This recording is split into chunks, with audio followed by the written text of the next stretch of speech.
আচ্ছা, তোমালোকে চব্জি খেতি কৰি আছা? কৰি আছো। কিমান মাটি হ'ব?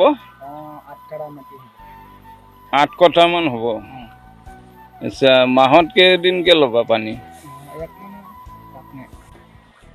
এমাহত এদিনকে ল'বা? এদিন। তেনেহ'লে মাহত 4 মাহত 4 দিন। তেনেহ'লে আমাৰ বাৰু ঠিকে আছে।